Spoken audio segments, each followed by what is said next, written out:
to make the final commitment to the ashram life.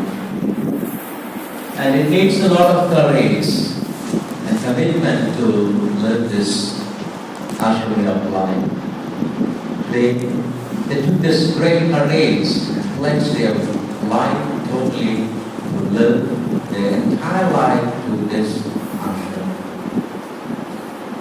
And it is a wonderful day today that to feast very much signifies to this. One is the reception of the baby, the second to the Independence Day. Normally we may think that after making a commitment, there is no more freedom at all, as well as we have lost all the freedom after making a vow. Unfortunately, we don't understand much about the vow of obedience. They choose this is the best way of life for them. And this is the way they are called. And obedience comes with total freedom and commitment. And that's what we can be always free when you are really obedient.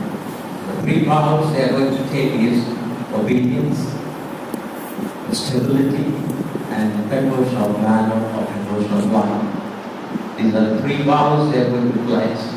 And they are promising that today that they could live this life in this ashram. And the vow of obedience, as I said, normally we think that it is very hard thing to do. Well, yes, in a way to say it is quite hard. But at the same time, once we really ready to open up to live with this life, obedience is really a way to God. That's what happened to Mother Mary too. And obedience means to listen. To listen constantly, to listen to intimately. And that's what they are here, to renounce all the worldly pleasures and the worldly life. To listen more intimately, to listen more closely to God. And there they found the greater joy. And the obedience where it pushes and move towards that unconditional of love and the commitment of life. Where in obedience, where they can learn where that Christ will show the power of obedience. And obedience means again, even at the cross, he could be able to intimately connect to the Father and intimately listen to the Father. And that's what this ashram way of life. It is not an easy way of life they have chosen. It is challenging, it is hard. With all the challenges of today, yet they chose even to have that close bond to listen to God. And listening closely, intimately to listen to God and to live this life in stability. Stability means not simply always remain at one place, often. Well, yes, it is also remaining in one place. But stability means more to say that living constantly stable in this life of listening to God, listening to oneself, and listening to the community too. A place which they are going to live and communicate in life. As you have a family, where you have this commitment to live in one family, not to switching on if some problem comes, some difficulty comes, some crisis comes, you don't switch up the families. You remain in the same family. With all the struggles, you become more and more capable of behaving, more humble yourself, and more closely again able to listen to God. The third one is conversion of life, that converts us in more. It roughly translates like conversion of life, but it is more to say to fidelity of monastic life. Well, this is again very much important, I would say, because the conversion, the fidelity to the monastic life, here we need a stability. And this stability helps us to move day to day, a life of changing, a life of growth, a life of enhancement takes place. And there, in this fidelity of life, we have to be stable.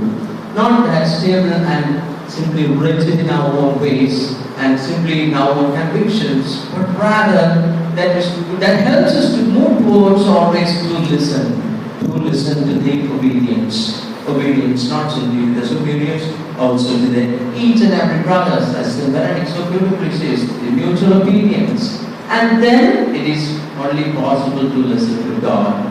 And this all things happens in this place, ashram, or monastery, where we can be always constantly have a desire, as well as have a time and space which the monastery provides to cultivate this within ourselves. And that's what the brothers are here that to experience, and they lived quite a long time with us. And today they have made sure that this is the way of life that makes them a tremendous joy and tremendous love they could share and radiate to people.